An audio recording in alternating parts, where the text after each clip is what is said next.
Mister Ranjan, मैं आखिरी बार पूछ रही हूँ, शाम को तुम घर आ रहे हो या नहीं?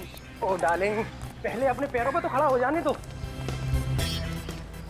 मिस्टर रणविजय, अगर शाम को तुम घर नहीं आए और मेरे डैड ने मेरी शादी किसी और से तय कर दी ना, तो तुम सोचना मैं तुम्हारी वो हालत करूंगी कि तुम पैर पे खड़े होने लायक तो दूर, जॉगिंग करने लायक भी नहीं रहोगे।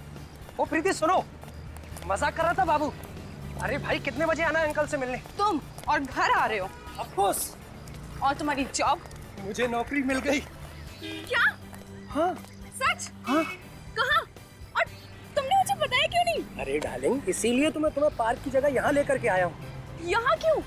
अपना नया ऑफिस दिखाने के लिए। कहाँ है तुम्हारा ऑफिस? दिखाओ ना। हो रहा।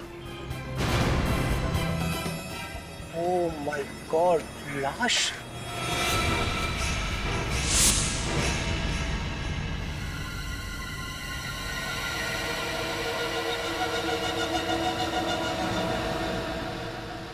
सर, हो सकता है इस आदमी ने आत्महत्या की हो। अगर इसे लटक के मरना होता तो अपने घर पे भी लटक के मर सकता था। ऐसे दो ऊंची बिल्डिंग के बीच में लटकना लॉजिकल लगता है मुझे। लेकिन सर, अगर ये खून है तो खूनी को लाश को किसी सुनसान जगह में काट देनी चाहिए। क्यों इस तरह शहर के बीचों बीच लाश की नुमाइश क्यों करता? श्रेया, लाश छुपाना खूनी का मकसद नहीं होता। अलग अलग खूनियों के दिमाग में अलग अलग किस्म के फिक्र होते हैं। संभाल के।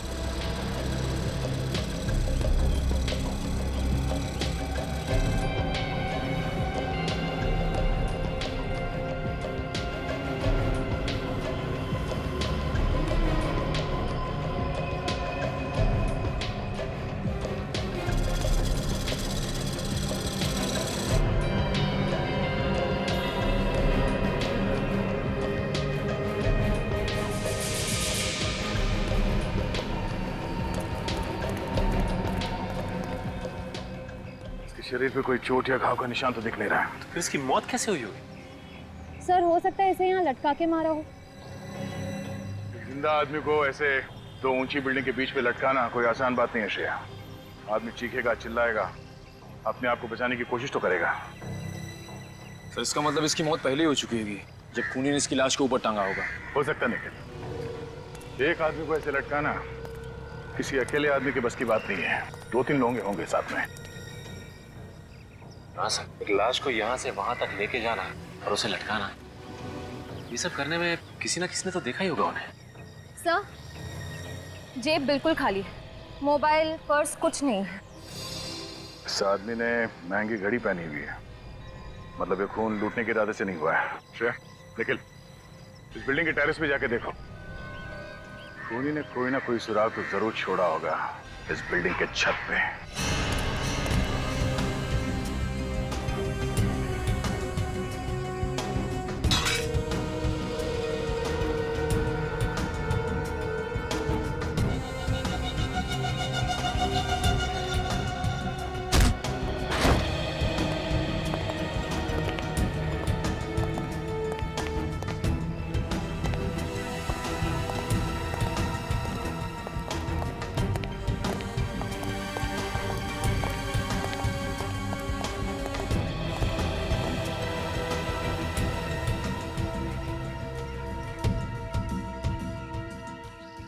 रस्सी यहाँ बिल्डिंग के छत पे बांधी गई है, मतलब खूनी लाश को लेके यहाँ पे आया था। सर, सामने की टेरेस से ये लोहे का एंकर मिला। एंकर? ओ, मतलब खूनी ने इस एंकर को रोप गन से उस बिल्डिंग के छत पे फेंका और उसके बाद इस पुली की मदद से लाश को रस्सी से बांधकर बीच में लटका दिया। बहुत बड़ी प्लानिंग की है इस खूनी ने, हाँ? उस लाश को लटकाने के लिए। ये सब करके साबित क्या करना चाहता था वो? सर, ये शंभू है, इस बिल्डिंग के सिक्योरिटी गार्ड। शंभू, जो लाश थी नीचे, तुम पहचानते हो उसे? हाँ साहब, पहचानता हूँ। वो सुधांशु जी, इसी बिल्डिंग के 7वें माले पर ऑफिस है उनका। खूनी भी इसी बिल्डिंग में था और तुम भी यहीं पर थे। तो तुम्हारे रहते सब कैसे हो? पता नहीं साहब, पर कल रात को 8 बजे तक तो मैंने सुधांशु जी को ऑफिस में ही काम करते हुए देखा था। 8 बजे के बाद कौन कौन आया था इस बिल्डिंग में? 7:30 बजे के बाद इस बिल्डिंग में कोई नहीं आया साहब। सर इसका मतलब ये खूनी 7:30 बजे से पहले ही बिल्डिंग के अंदर घुस गया था और जैसे ही मौका मिला सुधांशु को मार दिया इसने। रात 8 बजे और कौन कौन था इस बिल्डिंग में सुधांशु के अलावा? सुधांशु जी अकेले ही थे शायद। शायद मतलब ठीक से याद नहीं है। वो ऐसा है ना मैडम, हमारी ड्यूटी तो बिल्डिंग के गेट पर रहती है और इस बिल्डिंग में बहुत सारे ऑफिस हैं, तो अब सब जगह तो ध्यान नहीं रखा जा सकता ना। छत तो एक ही है ना, तो तुम्हारे रहते वो खूनी इस बिल्डिंग की छत पे आया कैसे? सोसाइटी वालों ने सभी ऑफिस वालों को एक एक चाबी दे रखी है, तो उसी ऑफिस की चाबी से छत का दरवाजा खोला गया होगा साहब। कल रात 8 बजे के बाद तुमने किसी के चीखने चिल्लाने की आवाज सुनी थी इस बिल्डिंग में? नहीं साहब, कोई आवाज़ नहीं सुनी। जब देर रात तक सुधांशु ऑफिस से नीचे नहीं आया तो तुमने ऊपर जाके चेक नहीं किया? साहब सुधांशु साहब रोज देर रात तक ऑफिस में काम किया करते थे, तो हमने सोचा कि आज भी वो नाइट ड्यूटी कर रहे होंगे। निकल। लगता है ये खूनी सुधांशु के कोई आसपास वाला ही है, क्योंकि अच्छी तरह से जानता था कि सुधांशु को कब और कहां मारना है।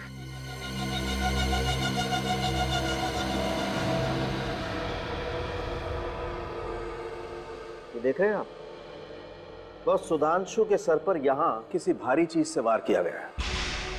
यार साळुंखे, ये कोई चोट है ही नहीं, सूजन है सूजन। तुम्हारे कहने का मतलब है कि इतनी सी सूजन की वजह से सुधांशु की मौत हो गई? नहीं, इस चोट की वजह से शायद सुधांशु बेहोश हुआ है।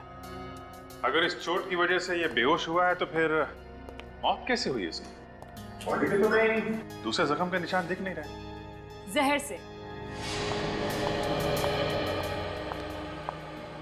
देखा कितनी ब्रिलियंट है तारिका जी, मुश्किल से मुश्किल सवाल का जवाब इनके पास रेडी रहता है।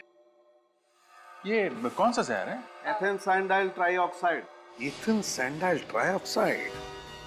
यार साळुंखे, ये नाम मैंने कहीं सुना हुआ लगता है। इथेन सैंडाइल ट्राइऑक्साइड, यार ये तो वही जहर है ना, स्लो पॉइजन, जो अविनाश कुमार के केस में इस्तेमाल हुआ था।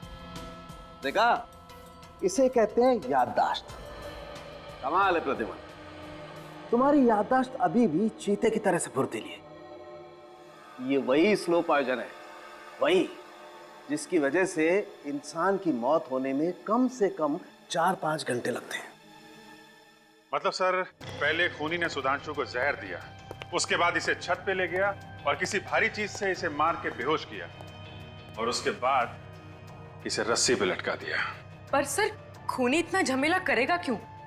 वो चाहता तो सुधांशु को एक आसान मौत दे सकता था ना। तड़पा तड़पा के मारना चाहता था वो सुधांशु को, तड़पा तड़पा के। ये खूनी है कोई सरफिरा। सर मुझे लगता है ये खून आपसी दुश्मनी की वजह से किया गया है, वरना किसी को मार के ऊपर लटकाने की और कोई वजह नजर नहीं आ रही है सर। हाँ अभिजीत, सही कह रहे हो तुम। और फिर जिस तरह से खून किया गया है, लगता है खूनी कुछ कहना चाहता था, हैं? शायद किसी को धमकी दे रहा है, और प्लानिंग भी खूब की इस खून के लिए सर। पहले से ही ऑफिस के बिल्डिंग में जाकर छुप के बैठ गया और जैसे ही मौका मिला अपना काम कर दिया। अच्छा, माउंटेनियरिंग का सामान जो मिला है, पता चला किस दुकान से खरीदा गया है? सर दुकान का पता लग गया है, अंधेरी में है। अंधेरी में? जाओ उस दुकान में और पता लगाओ किसने खरीदा था वो माउंटेनियरिंग का सामान। और अभिजीत, सुधांशु की बीवी से जाकर मिलो और उससे सुधांशु के बारे में सब कुछ पता लगाओ, सब कुछ।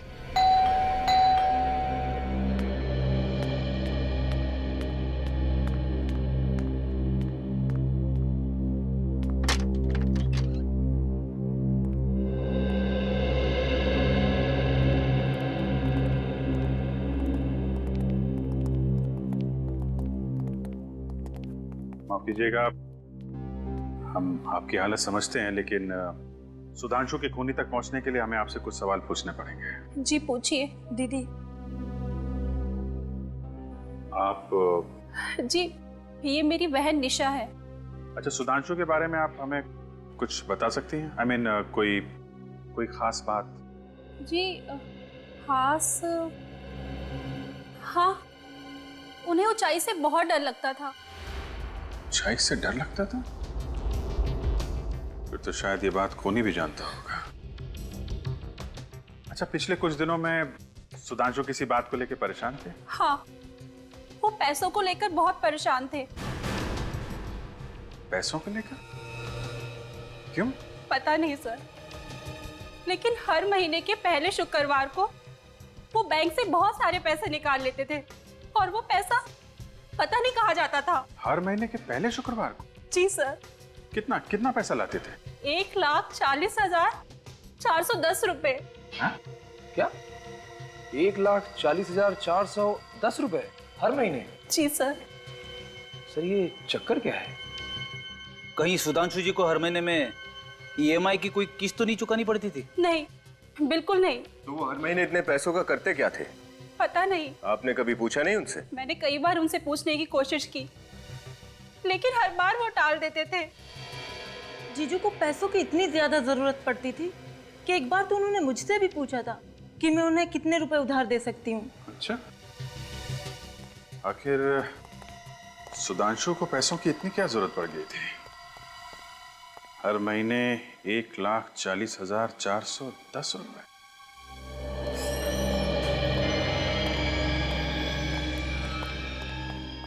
Good morning sir. Good morning. क्या देखेंगे सर आप? हाइकिंग वगैरह करते हैं? हाँ, कभी कभी करते हैं। हाइकिंग का सारा सामान मिलता है हमारे पास। वैसे कुछ सामान तो हम साथ में लेकर आए। क्यों? हम लोग सीआईडी से। सचिन, ये देख। और ये बताइए कि ये सामान आपके यहाँ से खरीदा गया है क्या?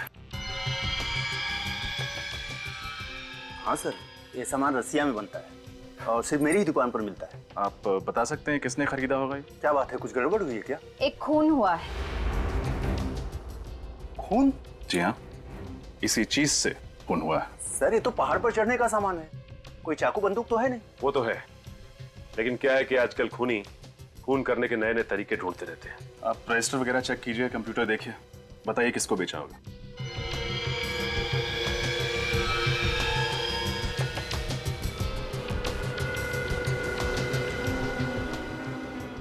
इस सामान पर जो बैच नंबर का स्टिकर होता है वो हटा दिया गया है। अब ये बताना मुश्किल है कि इसे किसने खरीदा था। कोई मुश्किल नहीं होगा। हमें ये मत बताओ कि पूरा शहर ऐसा सामान खरीदता रहता है। महीने भर में एक आध आदमी खरीदता होगा। ये कब खरीदा गया सर, ये तो पता चलना चाहिए। पिछले 1 साल में किस किसने खरीदा, देखो। Okay sir.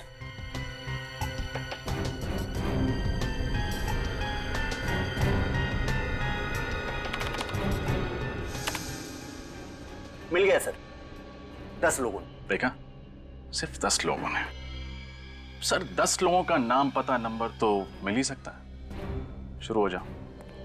कल सुधांशु अपने ऑफिस से थोड़ी देर के लिए बाहर गए थे। हाँ, कल दोपहर को।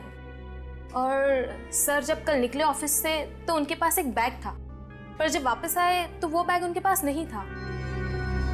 सर जरूर उसके बैग में वही पैसे होंगे। हो सकता है। अच्छा, ये कितने बजे गए? दोपहर के 1:30 बजे। 1:30 बजे। और कितने बजे वापस आए थे? जल्दी आ गए थे, 1:45 के आसपास। 1:45 बजे? मतलब 15 मिनट के अंदर वापस भी आ गए? मतलब सर ये सुधांशु कहीं आसपास ही गया होगा। हाँ सर, पैदल ही गए थे, ज्यादा दूर नहीं गए होंगे। पैदल गए थे? अच्छा। तो जब ये वापस आए थे तो कैसे दिख रहे थे? I mean, उनका बर्ताव कैसा था? उनका बर्ताव तो वैसा ही था, पर उनके कपड़े। कपड़े? क्या हुआ था कपड़ों में? उनके कपड़ों पर सीमेंट लगा हुआ था। सीमेंट लगा हुआ था? जी हाँ, सीमेंट।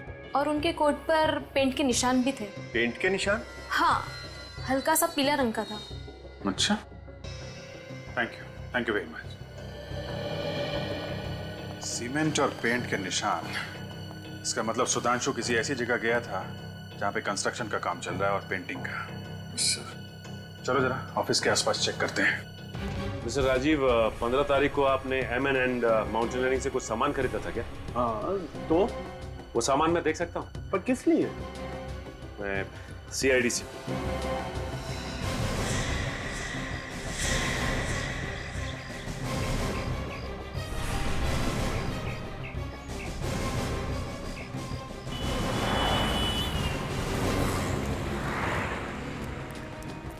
एक काम करो, आसपास देखो, वो अंडर कंस्ट्रक्शन बिल्डिंग मिलती है क्या? चेक करो।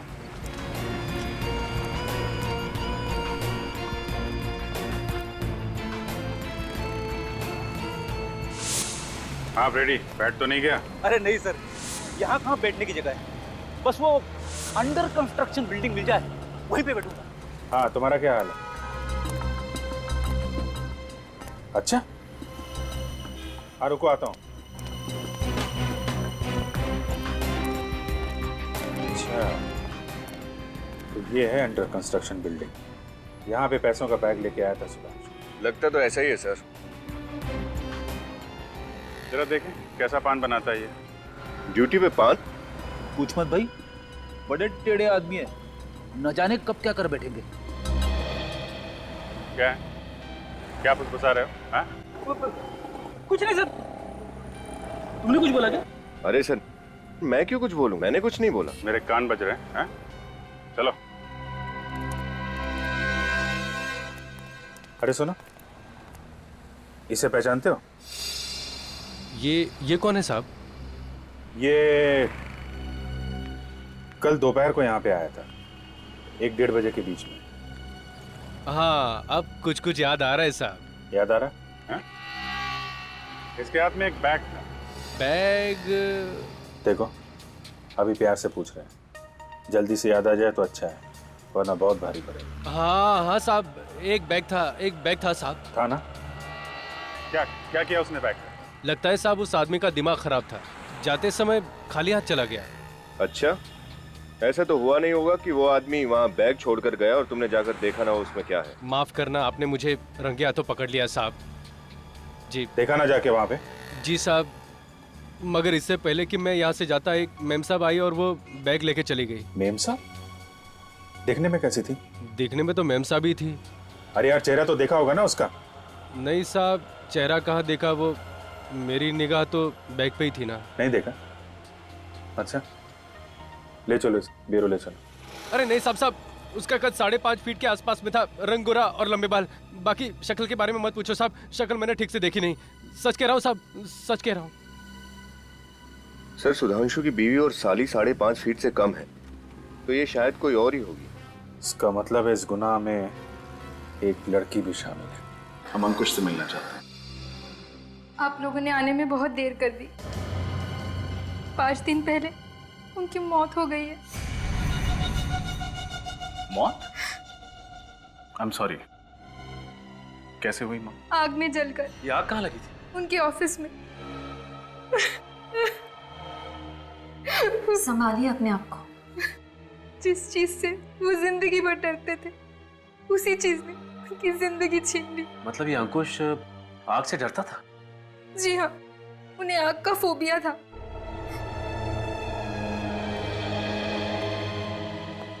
मुझे लगता है खूनी कोई जान पहचान वाला है, जो अंकुश और सुधांशु के फोबियास के बारे में जानता था और उनको तड़पा तड़पा के मारना चाहता था। अच्छा, ये बताइए कि अंकुश ने 23 तारीख को कुछ माउंटेनियरिंग का सामान खरीदा था क्या? जी हाँ, खरीदा था। हम देख सकते हैं? पर उन्होंने कहाँ रखा है मुझे पता नहीं। माफ कीजिएगा, तब तो आपके घर की तलाशी लेनी पड़ेगी। Sure. Sure? Yes.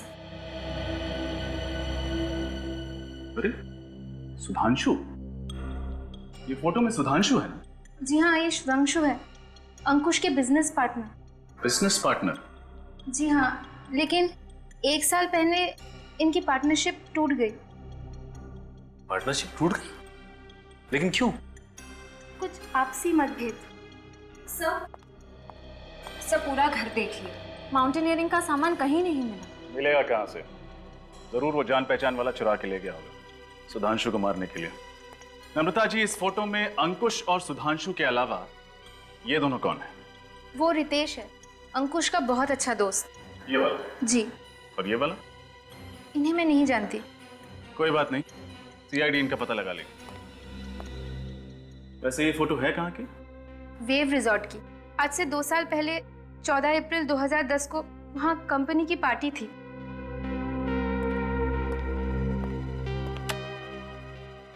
Wave resort, 14 अप्रैल 2010। सर, ये रही फायर डिपार्टमेंट की रिपोर्ट। इसमें साफ साफ लिखा है अंकुश के ऑफिस में जो आग लगी थी वो पेट्रोल की वजह से ही थी। ओह, मतलब आग लगी नहीं, लगाई गई। पेट्रोल छिड़क के ऑफिस को राख कर दिया। मतलब अभिजीत, खूनी ने अंकुश को वही मौत दी जिससे वो सबसे ज्यादा डरता था, आग से। सर इसका मतलब खूनी कोई ऐसा आदमी है जिसकी दुश्मनी दोनों के साथ थी, अंकुश और सुधांशु के साथ। सर शायद कोई बिजनेस राइवल हो। सुधांशु और अंकुश पार्टनर्स थे ना? मगर विवेक, सुधांशु और अंकुश इन दोनों की पार्टनरशिप तो 1 साल पहले टूट चुकी थी। चौथे आदमी के बारे में कुछ पता चला क्या? सर दया लगा हुआ है। और रितेश के बारे में? सर उसके घर पर ताला है और फोन भी बंद है। सर ये है अंकुश का बैंक स्टेटमेंट। ठीक सुधांशु की तरह अंकुश भी हर महीने के पहले शुक्रवार को अपने अकाउंट से 1,40,410 रुपए निकालता था सर। हाँ? सुधांशु की तरह अंकुश भी? हाँ सर। मतलब अभिजीत, कोई तो इन दोनों को ब्लैकमेल कर रहा था। हाँ सर, कोई कॉमन एनिमी, एक ऐसा दुश्मन जो अंकुश और सुधांशु दोनों से बहुत ज्यादा नफरत करता था। और जब ब्लैकमेल के पैसे देने बंद कर दिए इन दोनों ने, तो इन्हें रास्ते से हटा दिया। मगर अभिजीत, एक बात खटक रही है, वो रकम, ये ऑड अमाउंट। अभिजीत, अगर वो ब्लैकमेलर चाहता तो उनसे 1 लाख, 1.5 लाख या 2 लाख लेता। यही अमाउंट क्यों, ये ऑड अमाउंट 1,40,410, यही रकम क्यों? ओह, तो ये बात है। क्या बात है सर? सर, लगता है इस रकम का राज समझ में आ गया है। ये देखिए, 14,410। तो इस खेल का राज समझ में आ गया अभिजीत। मतलब सर ये एक तारीख है, 14 अप्रैल 2010। करेक्ट विवेक, ये तारीख हमें अंकुश की बीवी नम्रता ने बताई थी। इसी तारीख पर ये फोटो खींची गई थी, उस रिसोर्ट में एक पार्टी में। मतलब अभिजीत, इस सुधांशु और अंकुश की मौत का राज 2 साल पुरानी पार्टी में दफन है। 14/4/2010। अरे साहब, हमारे रिसोर्ट में हर हफ्ते 1-2 पार्टियां होती रहती हैं। अब 2 साल पहले कौन सी पार्टी हुई होगी, ये बता पाना मुश्किल है साहब। आपकी मुश्किल का इलाज है हमारे पास। इस फोटो को ध्यान से देखिए। ये फोटोज 14 अप्रैल 2010 की है। ओ, ये पार्टी? मैंने कहा था ना, आपकी मुश्किल का इलाज है हमारे पास। आप इस पार्टी के बारे में बात कर रहे हैं? क्यों, कोई खास बात हुई थी क्या इस पार्टी में? जी, क्या हुआ? हमारी रिसोर्ट में पहली बार पुलिस आई थी इस पार्टी की वजह से। दारू पी के झगड़ा शुरू कर दिया था क्या? नहीं सर, पार्टी तो शांति से खत्म हो गई थी, लेकिन गड़बड़ अगले दिन सुबह हुई सर। ऐसा क्या हुआ? सर इस फोटो में जो ये वाले साहब है ना, ये हमारे रिसोर्ट से गायब हो गए थे। पता ही नहीं चला कहाँ चले गए। फिर मिले नहीं थे क्या? नहीं सर, पुलिस ने काफी ढूंढने की कोशिश की पर कुछ पता ही नहीं चला। ये नाम क्या है इस आदमी का? इनका नाम कुछ वी से था सर। वरुण नहीं, विजय, हाँ विभोर नाम था सर। विभोर नाम था उसका? नहीं, ऐसा तो नहीं कि इन दोनों मौतों का संबंध विभोर के गायब होने से हो। सर मुझे लगता है इन तीनों दोस्तों ने कुछ गड़बड़ की है और विभोर के गायब होने में भी इन तीनों का हाथ है। विभोर गायब हुआ शायद इसीलिए इनके खून हो रहे। 2 साल हो गया विभोर को गायब हुए, आज तक मिला नहीं। आखिर गया तो गया कहाँ? कहीं ऊपर तो चला नहीं गया? रेडी, आत्मा जाती है ऊपर, लाश नहीं। जमीन पे लाश तो मिलनी चाहिए थी ना। इसके परिवार वालों से पूछते हैं, देखते हैं वो लोग क्या कहते हैं। अरे साहब, आप उस 2 साल पहले वाली पार्टी के बारे में पूछ रहे हैं ना? हाँ, लेकिन तुम कुछ जानते हो क्या उसके बारे में? हाँ साहब, उस विभोर नाम के आदमी ने उस दिन बहुत दारू पी रखी थी। बहुत बोले तो बहुत, हिसाब के बाहर। तो क्या वो पी के गिर गया था यहाँ? नहीं सर, उसके 3 दोस्त लेकर गए थे यहाँ से। तुम्हें कैसे मालूम? साहब मैं यहीं था, पार्किंग में। विभोर से तो ठीक से चला भी नहीं जा रहा था। इन्हें पहचानते हो? यही तो थे वो तीनों जो विभोर को लेकर गए थे यहाँ से, और फिर थोड़ी देर बाद वापस भी आए थे। वापस भी आ गए? हाँ सर, लेकिन सिर्फ वो तीनों ही वापस आए। और ये विभोर, ये वापस नहीं आए? विभोर नहीं आया था। विनीत, इसका फोन नंबर ले लो। बस अब पक्का हो गया, उन तीनों ने ही विभोर को मार के कहीं पे गाड़ दिया है। और ये सब करते हुए उन्हें किसी ने देख लिया है और एक एक करके सबको ब्लैकमेल कर रहा है और सबका खून कर रहा है। लगता है अगला नंबर इस रितेश का है। रितेश के घर जाके देखा था? हाँ सर, उसके घर पे ताला लगा हुआ था, लेकिन उसका मोबाइल यहीं पे ट्रेस हुआ है, इसी होटल में।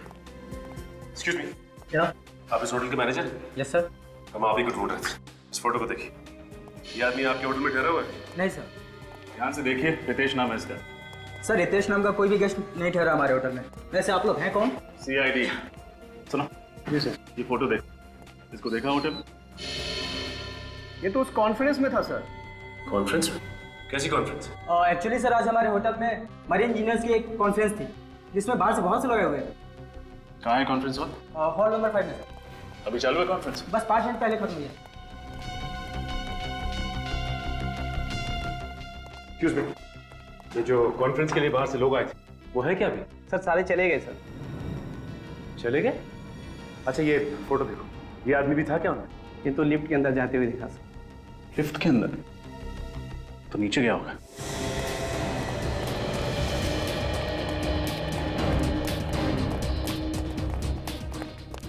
अरे भाई साहब,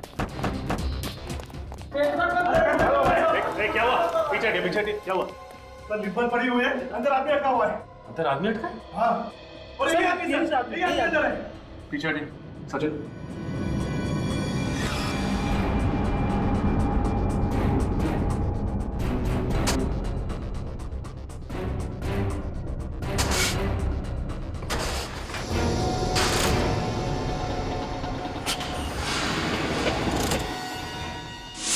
बाहर निकालो।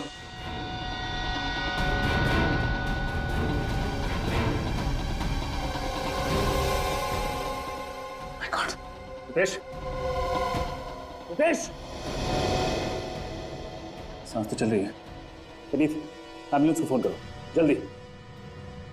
डॉक्टर साहब, अब तबीयत कैसी है रितेश की? डोंट वरी, अब कोई खतरे की बात नहीं। ये तो अच्छा हुआ कि आप लोग उसे सही वक्त पर हॉस्पिटल लेके आए, वरना उसका बचना बहुत ही मुश्किल हो जाता। लेकिन डॉक्टर साहब एक बात समझ में नहीं आई, सिर्फ लिफ्ट में बंद होने की वजह से उसकी तबीयत इतनी बिगड़ गई? वो बात नहीं है, हमें उनके खून से जहर भी मिला है। जहर? कैसा जहर? अब ये तो कोई फॉरेंसिक एक्सपर्ट ही बता सकता है, पर लगता है कि बहुत ही स्लो पॉइजन था। अगर कोई जल्दी असर करने वाला जहर होता ना, तो रितेश शायद अभी जिंदा नहीं होते। सर शायद ये वही स्लो पॉइजन होगा, इथेन सैंडल ट्राइऑक्साइड, जो सुधांशु की बॉडी में मिला था। मुझे भी यही लगता है। अच्छा डॉक्टर साहब, हम रितेश से मिल सकते हैं? Sure, please.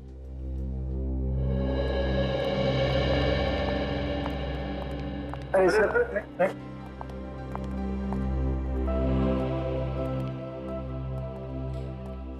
आप लोग सही वक्त पर मुझे यहाँ नहीं लेकर आते, मेरा तो टिकट ही कट गया था, वो भी बिल्कुल फ्री में। नहीं नहीं नहीं नहीं, फ्री में नहीं, पूरे 1,40,410 रुपए में। 1,40,410? ये कैसे? देखो रितेश, अब सच पे पर्दा डालने से कोई फायदा नहीं। हमने तुम्हारे बैंक अकाउंट के डिटेल चेक किए हैं। तुम हर महीने के पहले शुक्रवार को 1,40,410 किसे देते थे? मैं? किसे? उसी को जिसे सुधांशु और अंकुश भी पैसे देते थे और जिसने उन दोनों का खून कर दिया और तुम्हारे ऊपर भी तो हमला किया। मुझ पर किसने हमला किया मैं नहीं जानता, मैंने तो उसका चेहरा भी नहीं देखा। कमाल है, उस आदमी ने तुम्हें जहर दिया, तुम्हें लिफ्ट में बंद किया और तुम कह रहे हो कि तुम उसका चेहरा देख नहीं पाए? हाँ? जहर का तो मुझे पता नहीं सर, मैं होटल से बाहर जा रहा था, अचानक पीछे से किसी ने मुझे धक्का दिया और मुझे लिफ्ट में बंद करके चला गया। ये सब इतना जल्दी हुआ, मुझे उसका चेहरा देखने का वक्त ही नहीं मिला। अच्छा, उसने तुम्हें लिफ्ट में ही क्यों बंद किया? तुम्हें लिफ्ट का कोई फोबिया है क्या? लिफ्ट ही नहीं सर, मुझे हर बंद कमरे से डर लगता है, मुझे क्लस्ट्रोफोबिया है। देखा सर आपने, खून ही सबको दर्द भरी मौत देना चाहता है। उसने सुधांशु को ऊपर लटका दिया क्योंकि इससे वर्टिगो था, और उसने अंकुश को जला के मारा क्योंकि इसे पायरोफोबिया था, और इसे लिफ्ट में बंद कर दिया क्योंकि इसे क्लस्ट्रोफोबिया है।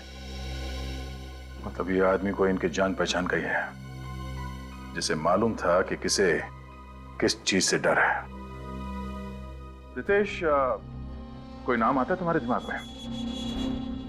नहीं सर। हमारे दिमाग में एक नाम आता है। किसका? विभोर। विभोर? आप लोग विभोर को कैसे जानते? हम तो उस पार्टी के बारे में भी जानते हैं जो 14 अप्रैल 2010 को हुई थी वेव रिसॉर्ट्स में। 14 अप्रैल 2010? ये रकम 1,40,410 वहीं से आया है ना? बताओ उस रात क्या हुआ था एग्जैक्टली जिसकी वजह से तुम लोगों को ब्लैकमेल किया जा रहा था, जिसकी वजह से खून हो रहे हैं? उस रात? हाँ हाँ बोलो, क्या राज है उस रात का? कहाँ है ये विभोर? उस रात विभोर ने बहुत शराब पी रखी थी, उसे सीधे चलने को भी नहीं हो रहा था। हम लोगों ने सोचा इसको थोड़ा घुमा लाते हैं, थोड़ा ठंडी हवा लगेगी तो शायद शराब का नशा कम हो जाएगा। यही सोचकर अंकुश ने गाड़ी निकाली और हम चारों गाड़ी में बैठकर रिसोर्ट से बाहर निकल गए। रिसोर्ट से थोड़ी दूर जाकर एक खाई थी, अंकुश ने गाड़ी वहीं पे रोक दी और हम चारों वहीं पे बैठ गए और बातें करने लगे। क्या बात करने लगे? इधर उधर की बात जो दोस्तों में होती, थोड़ा हंसी मजाक, एक दूसरे की टांग खींच रहे थे। और थोड़ी देर के बाद हम एक दूसरे के डर के बारे में बातें करने लगे। डर? कैसा डर? हाँ, डर। हर इंसान को किसी न किसी चीज से डर जरूर लगता है। जैसे मुझे क्लस्ट्रोफोबिया, सुधांशु को वर्टिगो और अंकुश आग से डरता था। विभोर को ऑल्टोफोबिया था। ऑल्टोफोबिया? ऊंचाई से डर लगता था उसे? जी हाँ, ऊंचाई का डर, क्योंकि वहां पर खाई थी। हमने विभोर को बहुत उकसाया कि अगर तुझ में हिम्मत है तो तू 2 मिनट उस खाई के पास खड़ा रहे और नीचे देख। ये जानते हुए भी कि उसने शराब पी रखी थी और वो लड़खड़ा रहा था, तुम सबने ऐसा किया? यही तो सबसे बड़ी गलती की हमने। विभोर शराब के नशे में था, उसका बैलेंस बिगड़ गया और वो खाई में जा गिरा। फिर हम जैसे तैसे नीचे उतरे सर। हमने विभोर को ढूंढने की बहुत कोशिश की, लेकिन विभोर नहीं मिला। तब हमने ये फैसला किया कि ये राज किसी को नहीं बताएंगे। ये राज हम अपने सीने में दफन कर देंगे। शर्म आनी चाहिए तुम्हें, खुद को दोस्त कहते हो ना? सर, जो कुछ भी हुआ अनजाने में हुआ है। विभोर की मौत का बोझ हम अपने सीने में लेकर घूम रहे। फिर ये ब्लैकमेलिंग का सिलसिला कब से शुरू हुआ? 3 महीने पहले अचानक हम तीनों को एक चिट्ठी मिली जिसमें लिखा था 1,40,410 रुपया हर महीने अगर हमने उस तक नहीं पहुंचाया तो वो विभोर की मौत का राज दुनिया के सामने लाकर रख देगा। अच्छा, आप लोगों ने पता लगाने की कोशिश नहीं की कि ये पैसे किसके पास जा रहे हैं? की थी, लेकिन सर मुजरिम बहुत चालाक है। वो हर बार पैसे लेने की जगह बदलता था और आखिर में कहता था कि पीछे मुड़कर मत देखना। ये सब बताने के लिए वो फोन करता था? फोन नहीं सर, चिट्ठी लिखकर टाइम और जगह बताता। वो चिट्ठी कहाँ है? चिट्ठी तो मैंने जला दी सर। मुझे डर था कि ये चिट्ठी किसी के हाथ में लग जाए। अगर हमें पहले बता देते हैं तो शायद आज सुधांशु और अंकुश जिंदा होते हैं। अच्छा, अब तुम किसी लड़की को जानते हो जिसका कद 5.5 फुट है, गोरा रंग, लंबे बाल? 5.5 फुट, रंग गोरा? हाँ, जरा सोच के बताओ, क्योंकि पैसे का बैग उठाने के लिए वो लड़की ही आती थी।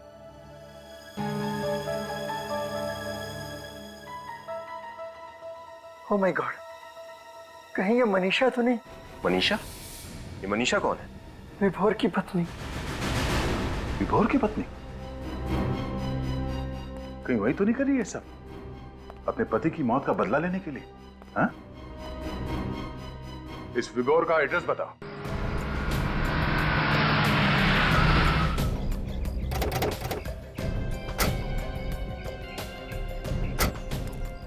ये विभोर का घर? हाँ सर, विभोर घर गई। सर जरूर इस सबके पीछे मनीषा का ही हाथ होगा। ब्लैकमेल करके वो अमीर भी बन गई और खून करके अपने पति की मौत का बदला भी ले लिया।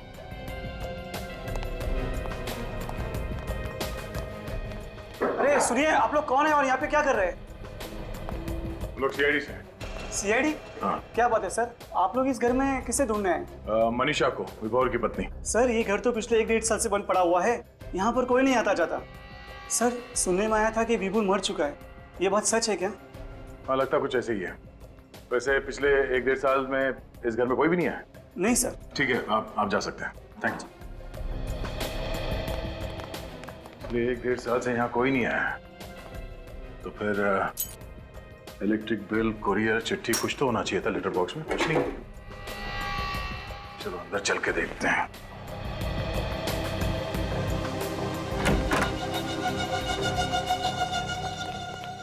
निकल, जरा देखो लाइट के स्विच कहाँ है।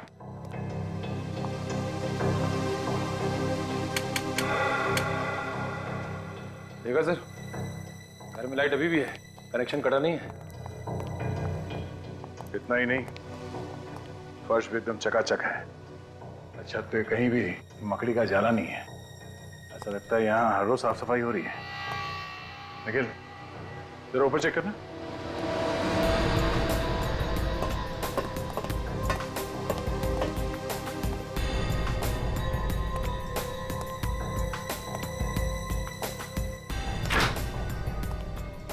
सर ये देखो, फ्रिज में रखा हुआ सामान भी ताजा है।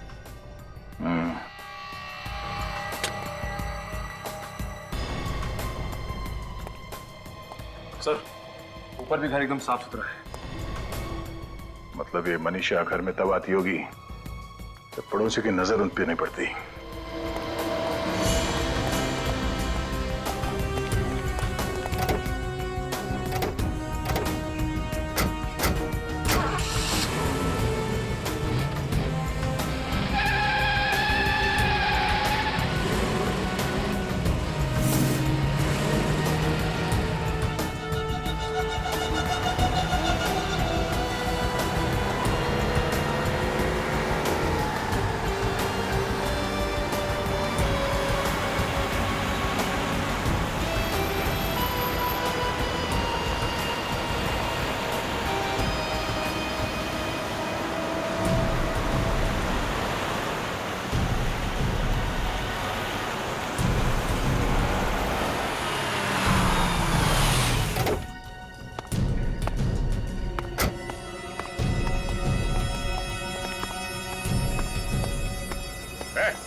रुक जा, रुक। चुपचाप इस तरफ पलटो और इस कार हटाओ।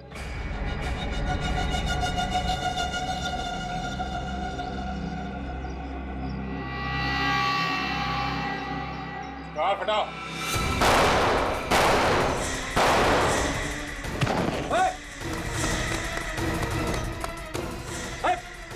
पकड़ो उसे। बस, डोंट मूव। कर नीचे। कर नीचे। कार हटाओ। मैंने कुछ नहीं किया, मैंने कुछ नहीं किया, इसे मैंने उसके कहने पे किया था। किसके कहने पे? हाँ, किसके कहने पे?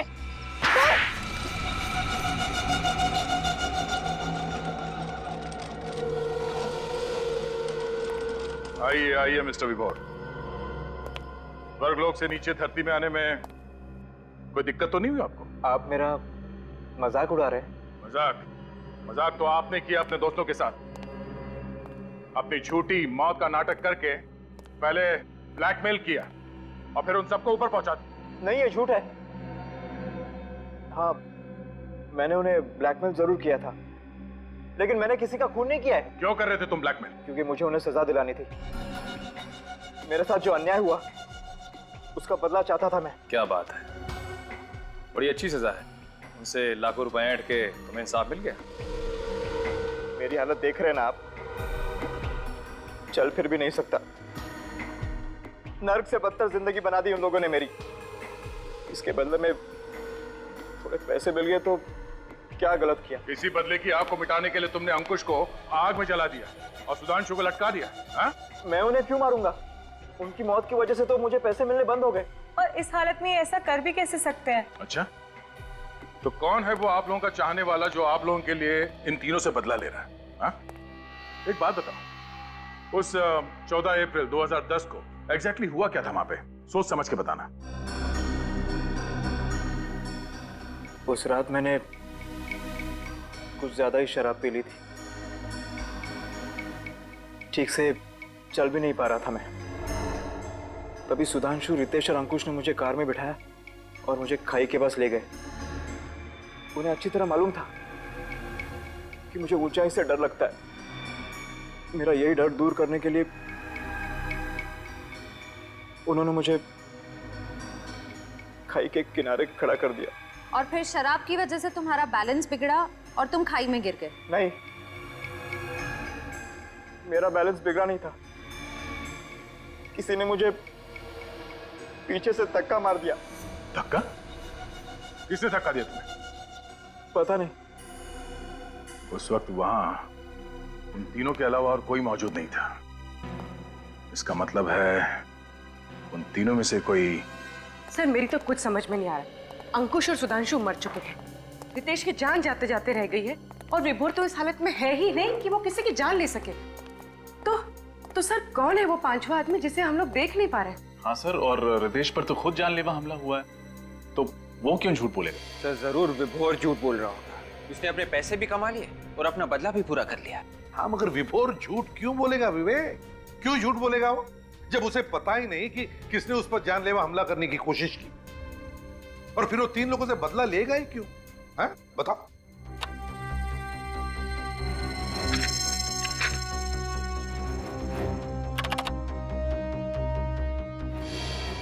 ये रितेश उस दिन होटल में कोई कॉन्फ्रेंस अटेंड करने गया था ना? Yes sir.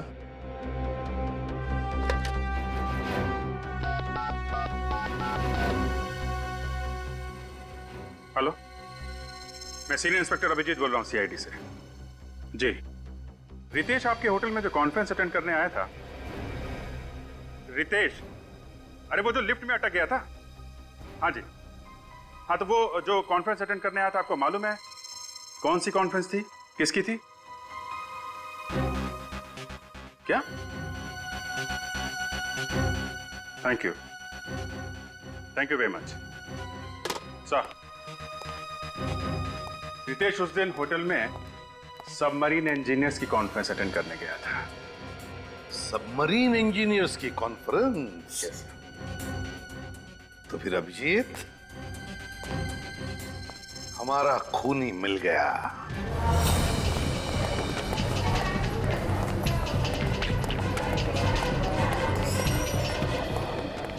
रितेश का? वो ब्लड टेस्ट के लिए गए हैं। ब्लड टेस्ट के लिए? एटेंडेंट को फोन करके बोलो उसे वहीं रोके। पर बात क्या है? वो बोला जाए वही करो, जल्दी।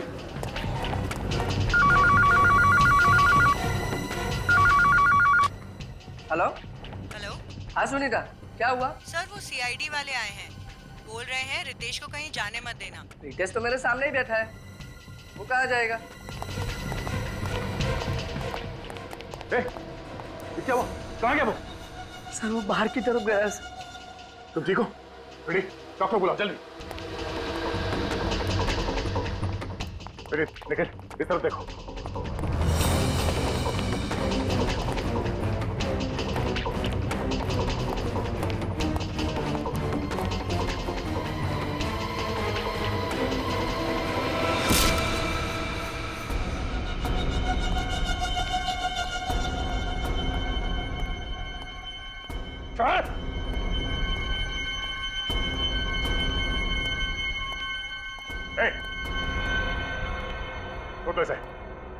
छोड़ दे से वरना अच्छा नहीं होगा।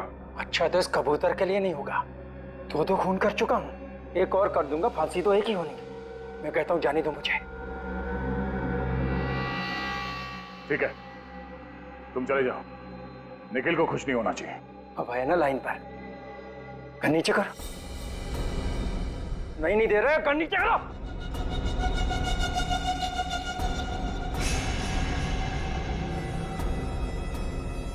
नहीं दे रहा, कर नीचे कर।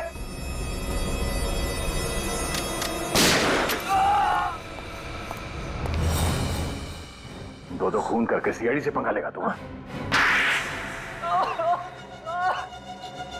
आप लोगों को पता कैसे चला कि खून मैंने किया? तुम्हारा झूठ जो पकड़ लिया हमने। तुमने हमसे कहा कि तुम्हें क्लॉस्ट्रोफोबिया है, मतलब बंद कमरों का डर। हाँ? और अगर ऐसी बात है तो फिर उस दिन वहां होटल में सबमरीन इंजीनियर्स के कॉन्फ्रेंस में क्या करने गए थे तुम? हाँ? इतनी प्लानिंग की छोटी से छोटी बात का ख्याल रखा, फिर ये गलती कैसे हो गई? सीआईडी की बात ही कुछ ऐसी है। एक छोटा सा सुराग भी काफी है हमारे लिए तुम जैसों का भांडा फोड़ने के लिए। अब ये बताओ, अपने दोस्तों को क्यों मारा तुम? लगातार हो रही ब्लैकमेलिंग से सुधांशु और अंकुश परेशान थे। वो मुझे धमकी देने लगे थे कि मेरे किए हुए गुनाह का भुगतान वो नहीं करेंगे और सीआईडी को सब सच सच बता देंगे कि विभोर को धक्का मैंने दिया था। मतलब वो दोनों जानते थे कि विभोर को तुमने धक्का दिया? हाँ। वैसे तुमने विभोर को धक्का दिया क्यों? क्या बिगाड़ा था उसने तुम्हारा? हाँ? क्योंकि उसने मेरा प्यार छीना था। क्या मतलब? मैं मनीषा से प्यार करता था कॉलेज के दिनों से ही। विभोर को ये अच्छी तरह पता था, फिर भी उसने मनीषा को जाकर प्रपोज किया। और मनीषा ने विभोर का ये शादी का प्रपोजल स्वीकार करके उसे शादी कर ली? हाँ? हाँ, उसी दिन मैंने तय कर लिया था कि विभोर को इसकी भारी कीमत चुकानी पड़ेगी। कीमत विभोर नहीं, तुम चुकाओगे। सलाखों के पीछे फांसी का इंतजार करते हुए, क्योंकि विभोर अभी जिंदा है। For more updates, subscribe to our channel, click the show links and enjoy watching the videos.